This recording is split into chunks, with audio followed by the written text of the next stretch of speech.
Whether it's power station, factory or stadium, covering installation or maintenance, Spec, the specialist power contractor to industry.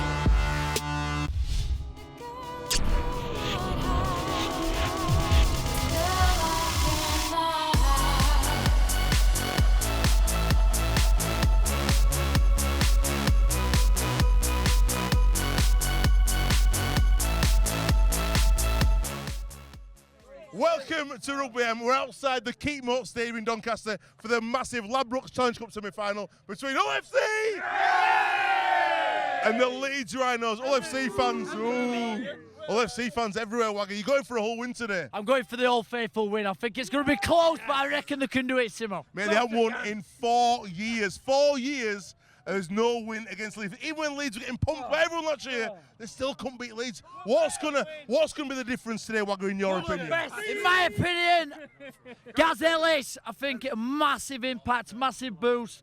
Danny Houghton, I just think they've got class players and they're the holders, Simo. They can get back. Who's this guy? He's crazy. Gareth Ellis!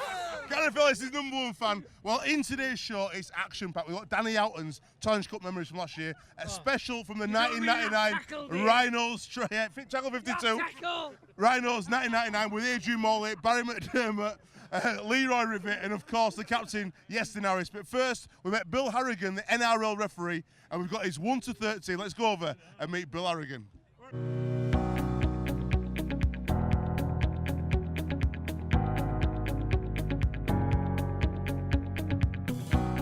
Hi, I'm Bill Harrigan, former NRL referee from back in Australia, and I'm going through my 1 to 13 best players that I've ever refereed. Starting off in fullback, number 1, I'm going to give it to Darren Lockyer when he was a fullback before he moved to 5'8", because I've got someone special that has to take the 5'8 position. But Darren Lockyer, sensational player. I don't think any more needs to be said about how good he is, whether he plays fullback or 5'8". On the wings, Eric Groth played for Parramatta. I called him the train wreck because when he ran through players, he just left them in his wake and it looked like a train wreck as he raced off to the field. And when you got up close next to him, you were just thinking when you could hear the crunch of the bodies when they try to tackle him, geez, I'm glad I'm not getting run over by that bloke. On the other wing, just because I'm over here in England and you want a little bit of an English flavour, I'm putting the speech to Martin O'Fire on the other wing just because of his sheer speed, ego and just a mug lair when he scores a try and leaves everybody else behind him. Into the centres, Mal Meninga, Man Mountain. The size of the guy's thighs, and when he was running down the field and you could see the panic on the defensive players as they were seeing him run towards him, and they would say, please don't run near me, go the other way, and he just changed direction and crunched them. The centre pairing with Mal Meninga, as far as statue goes, it's David and Goliath, but it was Steve Ella, the zip man. Just brilliant with the ball, could do things, could change on the sidestep on a dime, change direction. And when you put Meninga and Steve Ella together in the centres, that's just an unbeatable combination. Go to 5'8", where Darren Lockyer finished off his career, but they've left that one for the king, Wally Lewis. Don't need to say too much about the king, except he was always 3 steps in front of any other player on the field. He would be doing moves 3 steps ahead, and you'd be thinking, what's he doing? And then 3 plays later, that move would come to fruition. So the king, Wally Lewis, is my 5'8", and right beside him is his little mate, Alfie Langer. What a brilliant little halfback. And I think he's probably remembered mostly for his 2001 State of Origin return after he'd retired and was over here in England. And the great Wayne Bennett brought him back, and he was the difference in that game, and he won the series for Queensland. So in the halfback role, Alfie Langer. Now we move on to the scrum, we go to the prop forwards. My old mate Gordy Tallis is my first prop forward. We've had a running battle right throughout our time of playing and refereeing, but he was still one of the toughest men that I've ever seen on the footy field. And my hooker, one of the triplets, like I call them, the Walters brothers. Steve Walters was my hooker.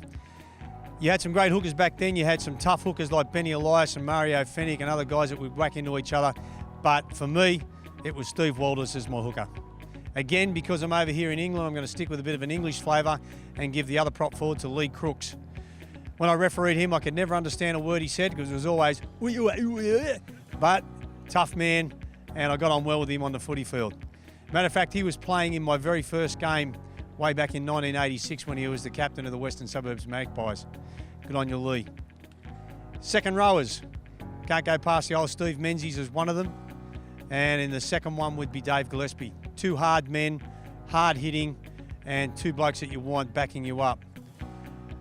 Defensive players, haven't gone with a ball running player, but gone with the defensive players because I just enjoyed watching them up close and personal. And to finish it off in the lock forward position, I've got two blokes.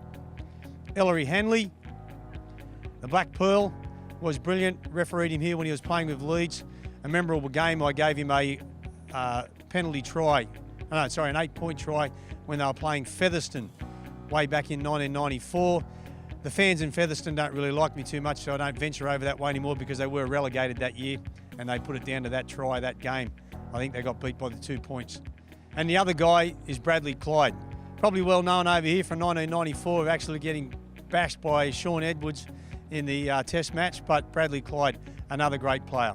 And that's my best 1 to 13, but you can't have a 1 to 13 game without a referee. And the best referee of all time, hello.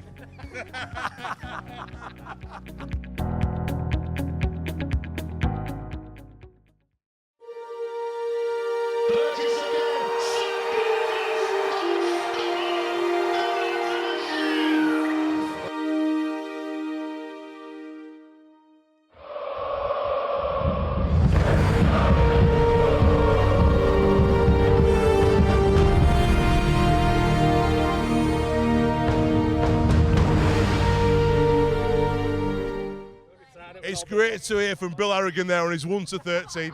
Now we've got two people here who've got feet in both camps, maybe two camps. We've got Sutty, the dad of Liam Sutcliffe. Is the team ready today? You've got the inside info and the boys ready? Leeds all the way. No problems today, no dramas. Leeds by 4 at least. And we've got Cookie as well. Cookie, you're Hull born, you played for Leeds. What do you reckon today? I reckon Hull by 6. Hull by 6. Cookie, Oh! Cookie, big statement, but where's your Leeds Rhinos? Where's your FC shirt, mate? Well, my Leeds. Are you sitting on the fence? I know you've No, I'm got. not sitting on the fence. I'm a Hull FC fan. I played for Leeds. They paid me wages, but I won't get in that Leeds shirt anymore. There's not a prayer. That was over 20 years ago. There's not a prayer I'll get in that Leeds shirt. But yeah, it's going to be a classic, innit? It's a great Yeah, it's game. going to be awesome. So it's another game for Leeds against Hull. They haven't won in 4 years. Can you see any chance at all of Hull winning today? Gazellis back, Albert Kelly back. I don't think so, no. I just think we've got the wood over them, a bit like Huddersfield have over Leeds at times, and I don't see no dramas. Gareth Ellis, yeah, he's a workhorse, great player and all that. Just got to stop him down middle. Albert Kelly, just plough into him as a forward and bash him up a bit. Cookie, where's the game going to win or lost today? Give me a few key performers. I think when you look at the quarter-final, Hull was fantastic against Cass. If they bring the forward pack's amazing, strong. If they go get the go forward, then Albert Kelly and Sneedy off the back of that, and they've got some massive outside backs as well. Like I say, it's too hard to call. It's a fantastic semi-final, but I just fancy Hull.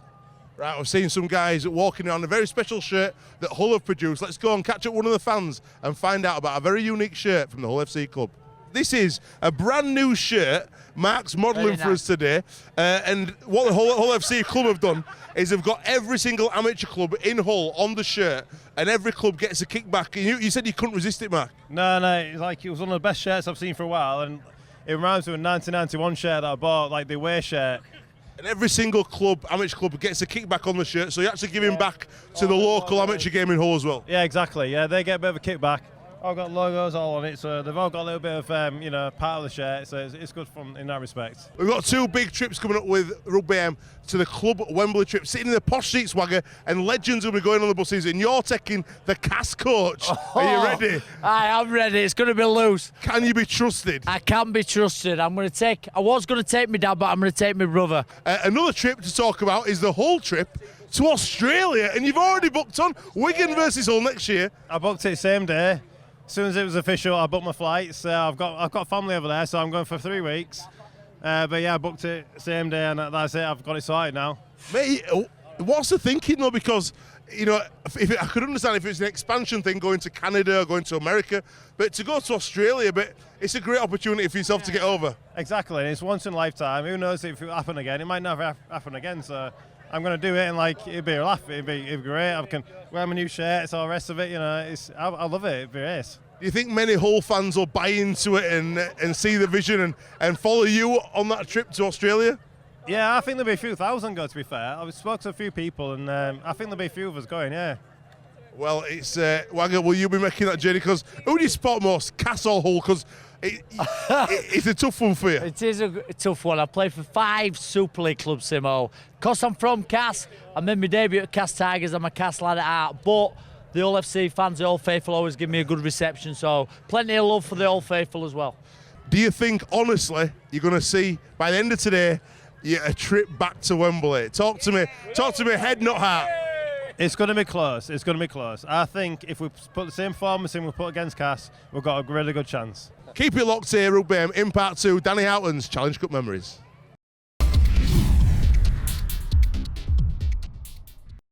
Whether it's power station, factory or stadium, covering installation or maintenance, Spec, the specialist power contractor to industry. Whether it's power station, factory or stadium, covering installation or maintenance, Spec, the specialist power contractor to industry.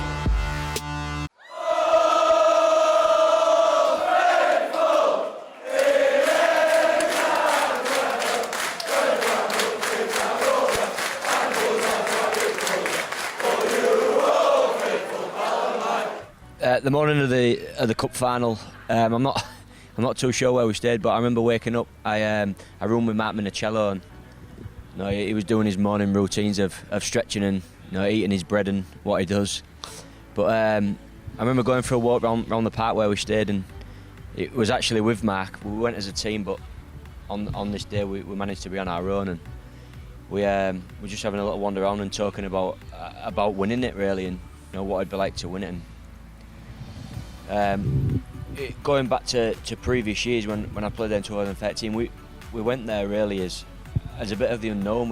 We'd not really any of the team had ever come across playing at Wembley. So I think we got a bit caught up in the old scheme of going to Wembley, sightseeing, and rather than focusing on the job in hand. But we went with a real focus on getting the job done, not just playing at Wembley, but going to win that cup final, which has eluded us for years. And I remember speaking to Mark, and he said to me from round one, every round we're going to win this, we'll do this. And I remember him coming up to me after the game and actually grabbing me and saying, I told you we'd do it. And I think it really sunk in then that we'd achieved greatness really.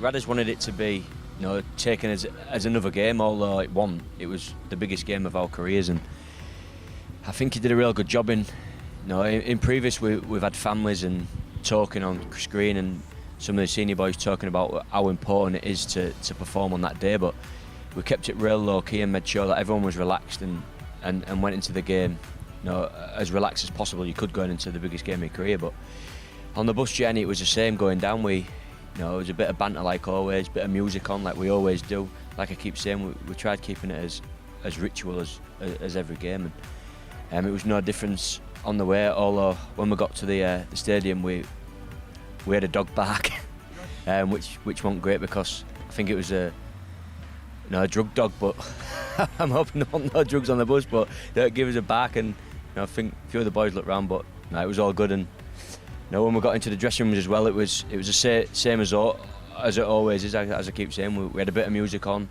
really relaxed. All the boys were just having a bit of muck about until the time came to switch on. Stood in the tunnel waiting to go out. Memory was a bit lapsed by then. I was zoned in, to be honest. I remember Gaz Ellis speaking to his mascot, with him. I'm not sure if it was Adam Pearson's kids or not, but I remember thinking, you're a bit too relaxed for me here, Gaz. But he's probably seen it all before, and he's won big games. But yeah, I love that song, and it always, every time I think of the Challenge Cup, I'd love to be out on the pitch side actually when the bad women is on. I think it really gets your nerves on the back of your neck standing up, and you couldn't really hear it. It was just I was that nervous before the game. We had these long pants on that our conditioner Paul Ahmed as well, and I remember thinking I need to get these off. I'm red hot here, but we stood in the tunnel for a good couple of minutes, so I was just zoned in really. I can't really remember that actual part. I was just trying to think about what my job was on hand, and rather than get caught up in the old school, trying to keep relaxed and focused on what I'm going to do. The match itself, I remember for the first 20 minutes, really trying to get me breath in at. It's probably the fastest game I've ever played, and all the anxiety you have and the adrenaline going through your body. It was absolutely zapped, and it wasn't until about 30 minutes where I started to feel okay, and by then it was half time. But the main point of the game that I remember significantly was what everyone talks about was Sneady's 40-20 kicking. He actually called it from behind the. He's done it a couple of times, to be honest with you, during games. He's actually called the 40-20 out, and he's actually nailed it. The couple of times he's actually done it. So, that's the main point of what I can remember from the cup final. Other than lifting the trophy, it was one of them points what you can't not forget, because it changed the game, and it really got us on the front foot and moving forward, and started to believe that we could win the trophy. It was 10-0 down. Although you're trying to believe you're going on to win it, it's in the back of your mind that, is it going to be nil again? Is it going to be nil again? And thankfully that play sparked us all into gear and kicked us on. Half time, I think we just talked about staying positive and making sure that we stay in the game, because if we thought we could stay in the game and knock a few sets off, that we've got some players within the team that have got some ability to come up with big plays, and thankfully, like I just talked about with Sneedy, he came up with a massive play, and then that chip to the corner for Mahe and the knock down to Sneedy to feed Shawley was another massive play from him. So all the talk about was making sure we stay positive, and not get into self-doubt, and making sure we keep believing that at any one point of the game that we could really turn it on its head. It was tackle 52, and it was one of them moments where it was do or die. It was a red hot day. It was probably 45-50 degrees pitch side, and all the boys was hanging a little bit, coming down closing stages, and I didn't really have much time to think about it, to be honest. It was just more one of them desperational efforts where like I just said, it was do or die. It was make the tackle or ineffectively lose the cup final. But it wasn't just a ball about me, it was about the team effort. And on that day we probably weren't great for 60 minutes, but we had a couple of players who come up with some special plays, with Sneedy with his 40-20, and Mahe's not back to set up that try that effectively got us into the lead. But yeah, it was going back to the tackle, it was probably the most important tackle that I'll ever make in my life. I don't think I really believed we'd won it until that final whistle gone, because although after that tackle on Ben Curry we still had another set to defend, and we were throwing it end to end, and all I could remember myself doing was turning back and looking at the clock and seeing there was 15 seconds to go, and I was thinking, just someone kill the play. Thankfully Liam Watts, I think it was Chris Sander, or I'm not sure, it might have been Ben Curry who we tackled, and once Minnie dived on that ball, I think he was trying to get up to play the ball, and I remember Yemo just diving on him and saying, stay down, stay on the floor. And after that I just collapsed in disbelief, really, because it was a boyhood dream, and to finally do it, I've gone through all my career wanting to do that, and it got to a stage in my career where I managed to miss out in 2008 and be 18th man. 2013, we got hammered 16-0 by Wigan in terrible conditions, and then we've not had another chance, and I'm starting to think, am I going to get this chance to win it? And thankfully, when that final whistle gone, I just sunk and finally believed that I finally got what I wanted. When I finally regained my breath and regained my feet, the first person that came up to me was Matt Minicello, and he, like I said to you, he actually said, I told you we'd do it, and I'll always remember that going right through my life. I think walking up them steps to go lift that trophy, I think the steps are, I don't know how many tall they are, 100 and odd tall, and it was irrelevant. I had all the energy in the world at that point. I just won the Challenge Cup final, and finally getting my hands on that trophy. I actually, when I'm talking about making sure you remember the memories you have, I can't remember that bit. I think I was just in that much of an headspace that we'd finally done it, we'd finally got our hands on that trophy, and it was the greatest day of my life, picking that trophy up. I've got 2 children at home, and that was obviously the best day of my life, but in terms of sporting and that feeling I got, it was second time. It was special. The atmosphere in the changing rooms afterwards, I remember walking in, I think I was second last behind Tag after Tag was getting selfies with every possible fan he could within the crowd and holding his real good banners up. But I remember walking in I actually had the trophy on me, and I walked into just a massive cheer from all the boys, and the beers flowed, and we cracked out into our victory song of All Faithful, and it was probably the loudest thing I've ever heard.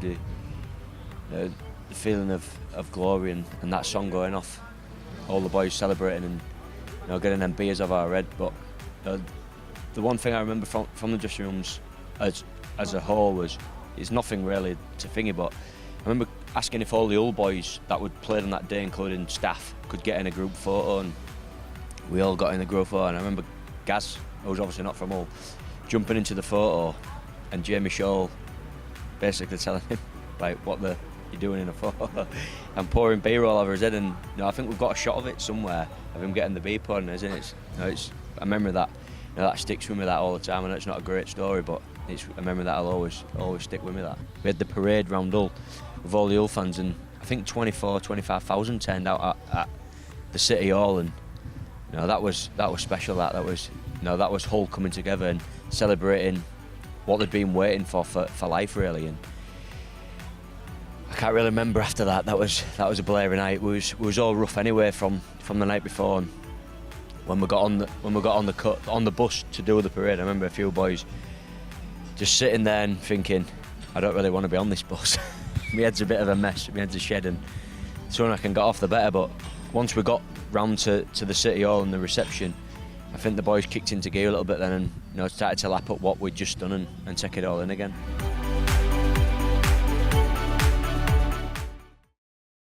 Whether it's power station, factory or stadium, covering installation or maintenance, Spec, the specialist power contractor to industry. Whether it's power station, factory or stadium, covering installation or maintenance, Spec, the specialist power contractor to industry.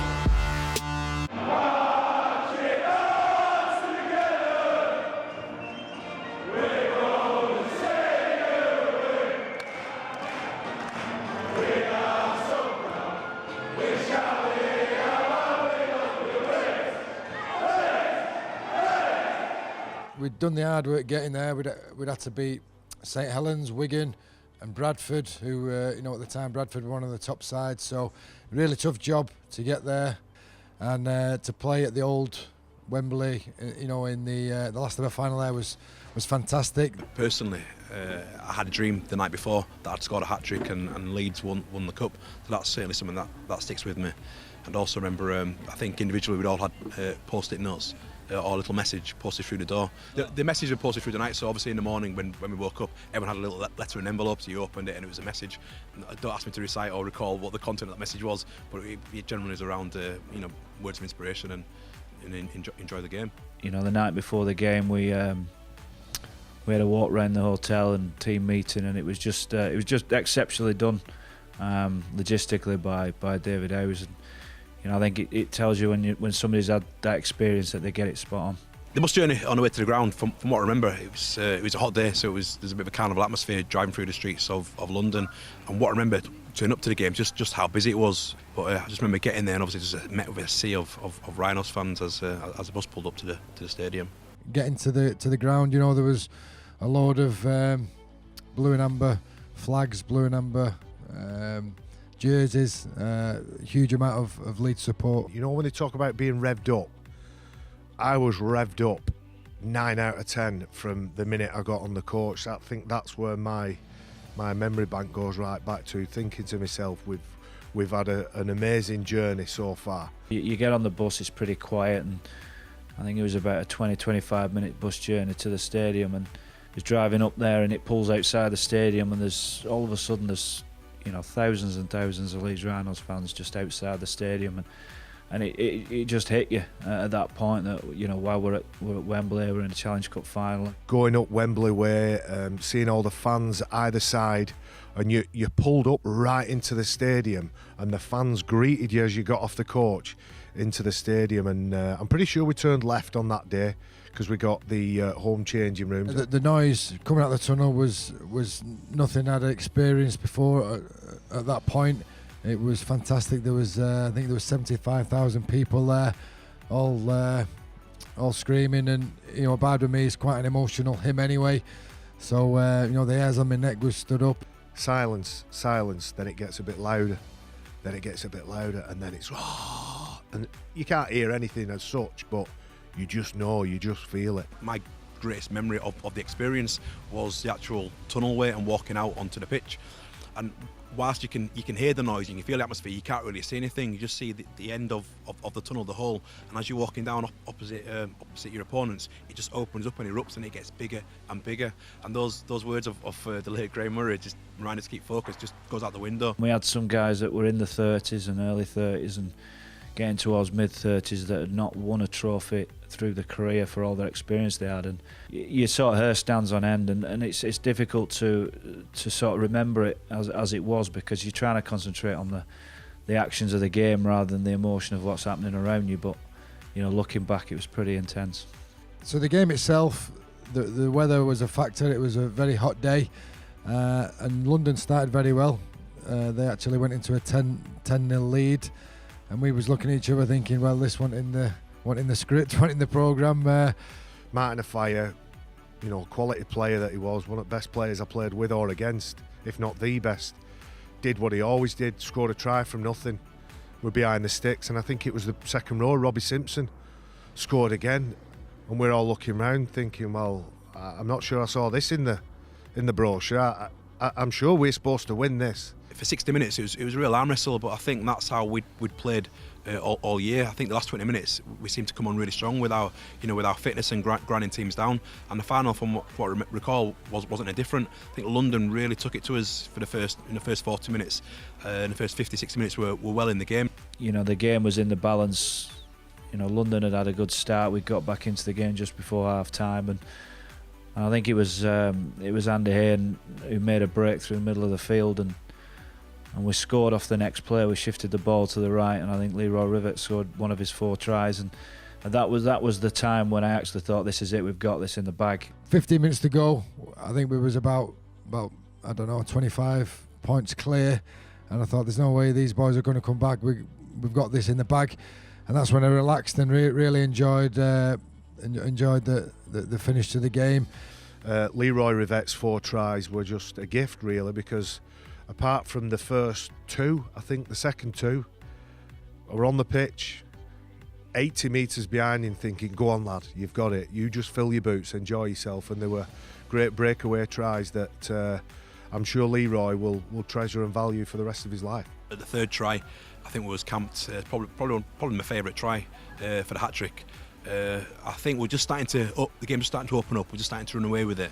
We was camped on our own try line, and Carl Hammond threw out a long ball, which I managed to intercept and race 95 metres to score the hat-trick, and I think that really finished the game for us. So that was a nice try.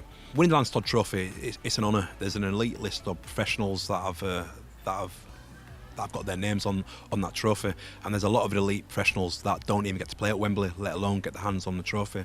So it's quite humbling, really. It's quite humbling receiving that accolade. Walking up the steps at Wembley, it just regresses you back to your inner child. It's just pure excitement. I still cringe now looking back at my own celebrations. You can just see the inner child in its format, just that jubilation and the excitement that's just pouring out. We had good characters, so we had maniacs like Moz and Newton at the back of me going, look at Mike Dermott, he wants to get to the front, he wants to lift it first. And I did, because I was excited. And Leroy, who'd scored 4 tries and got the Lance Trod, he's trying to get in front of me, and I'm saying, get back, Leroy, get back, it's my dream this, not yours. I remember each and every step going up there, and I think it was about 5th or 6th along the line, and every one of us got to hold the trophy, give it a bit of a hands in the air, give it a kiss and pass it along. But fantastic, yeah, it's a great tradition in our sport, and one I loved. The feeling of lifting that trophy, it was probably that, if not the highlight of my career. It was certainly up there in the top 2 or 3, and I've still got the picture there in my office that's there to remind you. And there's not many rugby pictures I've got up anymore, and to lift a trophy with 17 people that you've got utmost respect for, on the coaching staff and the players that didn't play, was just immense, and the feeling was probably something that has not been replicated for me. I can't lift my arm now, that's it. I lifted that cup that day. I nearly touched the roof at Wembley because I lifted it that high. I put it up, I had the biggest, cheesiest grin. My jaw was out here because I was like, this is fantastic. I actually spotted me my brothers and my dad in the crowd, and that's when I filled up and started crying, and I'm not ashamed to say that. It was a really, really emotional point for me. Loved it. I mean, I loved everything about it, but just seeing them that put the icing on the cake, really. In the changing room was strange. Me and Leroy got whisked off to media duties and over to the press conference, and we went in, and Leroy had scored 4 tries and got all the plaudits, rightly so, and I was captain, I was doing that with him, and we came back into the changing rooms and everyone had gone, and the trophy was still there, and me and Leroy were sat in the bath, just the two of us, drinking a bottle of champagne between us with the trophy sat on the side. And it was just a surreal moment. And I remember me and Leroy thinking, well, we'll catch up with everyone, but let's just enjoy this for a second. And so it wasn't what I expected it to be, but in a strange way, it was really nice. The party afterwards, I mean, I was only young then, and I was probably the leader of the youngsters who used to go out on a regular basis anyway. Numpty, gullible that I was at the time, and always wanted to do things first with no thought of what if. Ran through reception, Oliver Sweeney shoes on, they're a good 300 or 400 quid shoes from flannel, Hugo Boss suit on, looked like a million lira dressed up, jumped and did a top bombing dive, boom, in my suit, in my trousers, in my shoes. Yeah, come on lads.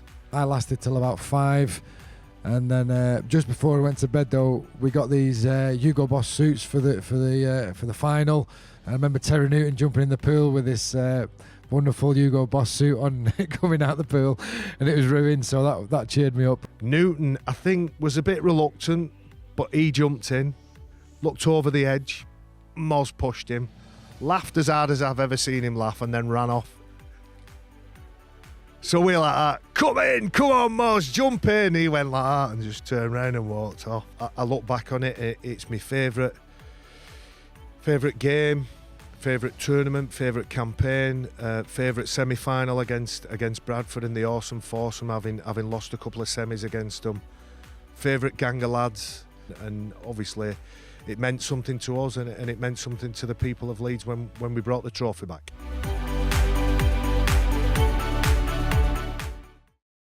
Whether it's power station, factory or stadium, covering installation or maintenance, Spec, the specialist power contractor to industry.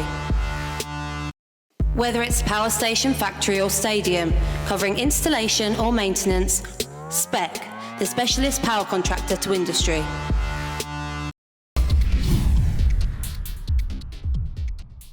It couldn't have been a better couple of weeks for this man. Married to a stunner. You're batting well above your average there, like Brian Lara. Oh, wow. Without a doubt. She's a lucky lady. She's a lucky lady. And it's not all about looks, mate, Simo, it's about personality. And plus a bumper night at the bar for your establishment. Killed it, honestly, it killed it. Yeah. Absolutely outstanding, mate. And then today, to back up, after 4 years of getting pumped by Leeds, to get a win. Yeah. Nobody could have seen the scoreline coming. No. What's the difference today? What were different today about the other 8 games? I think the last month there's obviously been some fundamental errors that we've made, and we've worked on fixing them errors obviously every week. I just think today it come to fruition. Yeah. You know, the fundamental errors we'd made and where we'd been not as good as we possibly could be in areas of the game. You know, we obviously identified them after the game and worked on it, and I just think today it just, you know, we rolled it out in abundance, and you know, when there's such a huge pot of gold at the end of the, you know, at the end of the rainbow, you're willing to fight for everything, and I think we did that as a team. You got people like Gaz Ellis, who I thought came in today, and he's just a phenomenal. When Gaz Ellis' name on team sheet, all the fans, it's like lair of comfort. he's just he's just a bit of a superhuman, and you might have to wrap him up in cotton wool. He's getting to the back end of his career, but he just gives you that extra bit of gloss, doesn't he? He does, and we took an awful long time to get Gaz back on the field. Yeah. I think when he was first diagnosed with his injury, it was 6 to 12 weeks. Yeah. You know, we allowed obviously the 12 for complete recovery, and to have him out there today, you know, I say it all the time, and you'll have been there, Simo. His hits sound a bit different to other players' tackles, and you know, he put one on last week against Huddersfield, and you know, the stadium shook. So, you know, to defend next to that and see that, you know, you want a piece of that after it, don't you? So I'm really pleased he's back on the field. Mate, I think you've earned yourself a beer tonight. Or two. Go back to Hull. Yeah. Have a great night with the boys. Well done. We'll see you very around, much. son. Cheers, Simo. mate. How do you feel that game? You must be buzzing. You're going back to Wembley. Yeah, I'm buzzing. I'm going back to Wembley. You know, I'm a bit tired at the moment. You know, first game back, certainly hit the lungs. How's the body pull up? How's the calf? Yeah, that's it pulled up pretty good at the moment. You know, I've got to keep its ongoing progress, and you know, just doing those 1%ers to keep it on top of. I had a year at Hull FC, loved it, and these guys give you that extra edge. Yeah, definitely. You know, it was black and whites everywhere. You know, it's just you had to be here to experience it after the game. You know, it was something else. You can't really explain it. You know, they turned up in numbers. They was loud. You know, give you that extra energy and motivation in the tight games. Good atmosphere. Definitely. Who would you like to play in the final? If you had your choice, who would you want to play, Salford or Wigan? Mate, I'm easy going. I'm not fussed, but you know, I wouldn't mind playing Wigan. Yeah. Yeah. You know, they're a good team, and yeah. Be watching it tightly tomorrow. Yeah, I sure will. I sure will. When this man went over for the first try with an absolutely outstanding finish, I thought it was going to be all Leeds once again, the hoodoo over Hull, but it wasn't to be today, Hull. They just blew you away in that second half. Yeah, they played very well, did Hull. We knew that the winning streak would come to an end at some point, but we really didn't want it to be today. But that was, you know, never mind. We have to dust ourselves off and get ready for Wigan now. Mate, exactly. Going into the Super 8, it's the business end of the year. No distraction of the Challenge Cup. Leeds have got the grand final to play for. Really, this year, it's a real chance. Castleford, the front runners, but Leeds not too far behind. Yeah, so that narrows down our, you know, sights and what, you know, of our objectives for the rest of the season. Looks like the league leader shield's almost sewn up from Castleford, so that leaves one trophy left to the grand final, and we've got 7 league games and a semi-final and the grand final to prepare for. So 9 games left, and we're going to go for 9 out of 9. What a fantastic win. You didn't drop ball today, mate. I didn't drop one. I got it. I'm good for one a game. You've got the boys here. Who have we got here? Introduce This is us. Blake. And this is Tommy. Were you proud of your dad? I saw you with Big Judd, the granddad, today. Were you proud of your dad? Yeah. What do you feel like when he scores? Proud of him. Yeah. Do you want to give him a big hug and a big kiss? Top man. What's it? This is what we do it for, mate. The kids, you know what I mean? That's what we all work hard for each and every day. You must have been buzzing today because it's been 4 years since you've won against Leeds. Yeah, definitely. It's obviously we went to Headingley a couple of weeks back and got 2 tries disallowed at the end, and to come here today and we knew it was anybody's game, and we come into it and we practiced all week, obviously kicking to Tommy Briss side, we kicking it to Ryan Halls last week, the other week. But yeah, we really stuck to his game plan, and we knew if we kept to it and kept the ball for at least 80 minutes and had a fair share of it, we were going to come through the other end. Mate, back to back, that's got to be the call now. Can you do it back to back? Yeah, definitely. Like I said, we've had some tough games. Obviously, we knocked Cass off, which everybody made us underdogs, and I think we're underdogs today as well. Do you know what I mean? Against a good Leeds side, but like I said, no matter the result tomorrow, we're going to be playing a good team no matter what in either Wigan or Salford. So we're really looking forward to it. Talk to me about the atmosphere in the dressing rooms after the game. What went off? What were the reaction? Oh, it were unbelievable, jumping about, singing, everything, just what you'd expect. All faithful. Really. All faithful were blurting out, of course. Like, yeah. Do you know the words yet, Steve? I do. I learned them after about 3 weeks. It took me a while. Yeah, it was crazy, but yeah, all fun and games. Tag ripped middle singing. He's more of a fan than he is a player. So he was just singing going back his to head off. Tag though, massive 100 games for LFC, 200th career game. Yeah. I know Tag well. He played really well today. Yeah, he did. He's obviously a real good player. He loves a little flop over on line there, and then runs off and celebrates with fans rather than his teammates. But typical Tag, loves it. Yeah, he does his job really well. So no one ever has any complaints about Tag. He does what's needed to be done, the hard work and stuff like that, and you can't fault him. He's a real big player for us. Talk to me about the fans and how much the Old Faithful get behind you guys. Yeah, they're huge. I said over there before to Hull FC Live that they're probably the best fans in the league. The way they travel and the way they sing and everything, they just get behind you 100%. They love it when you get a point. Sneeze! Yeah, they do. Well, a lot of people think they're booing me at times, but I don't know if they are or not. But yeah, they're outstanding. They just give us that extra leg when we need it in later stages. Awesome. The big question: can you back it up? Can you go to Wembley again and get the victory?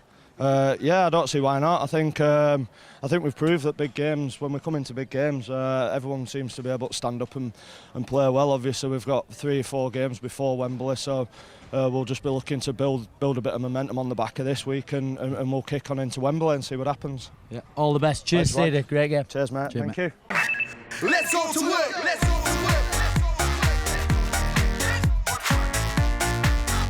to work. UK Red Fire and Security Fan Cam. I'm joined by Harry. Ben, right. What a game. Hull FC, you must be absolutely feeling on top of the moon right now. Talk to me about the game. The game, marvellous. We dominated from start to finish, and it was just unreal. Yes, yeah! All Faithful, talk to me. How are you feeling right now? Emotions, you're back at Wembley, back on the big stage. Talk to me. Great, absolutely great. What do you reckon? Will Lee Radford's plan of attack will go well? Pepper and Briscoe in the corner.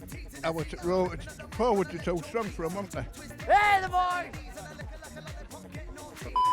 I've just found this little guy wandering around the stadium with his guns out, 6-pack, big tents for the ladies. Tents up. Looking big, mate. Right, who do you support? Hull FC. Hull FC. Ow. How do you feel right now? You're going back to Wembley. Oh, it's just one in a million lifetime. What a guy, I love him. Top off already for women, I love it. I'm joined by Hull FC and Leeds Rhinos fans. Oh, they're in good spirits. Yeah! Look at that! Look at that! Talk to that camera, let's get deep. What's it mean? What's it mean to me? It means that we're on top of the world. Look at that. Whoa! Whoa! Whoa! Come in! I didn't know Kim were here. Sorry, Kim, I love you. Get him all in! Come on, sing! Come on! Come on! I can't hear you! Yeah! What's it mean to Hull FC and you making Wembley? Oh, do you know what? You're a right legend. Thank you. Hull FC, it's ours. It's going home and it's staying at home. Oh, look at it there. They go in the way. This is Wiley. Yeah. Oh,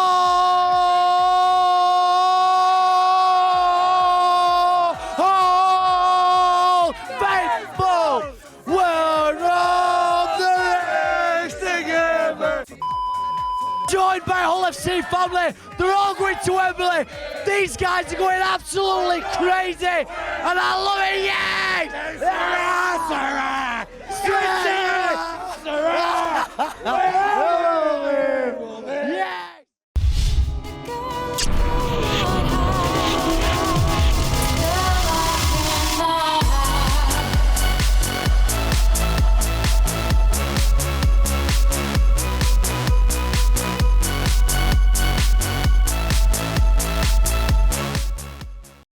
Whether it's power station, factory or stadium, covering installation or maintenance, Spec, the specialist power contractor to industry.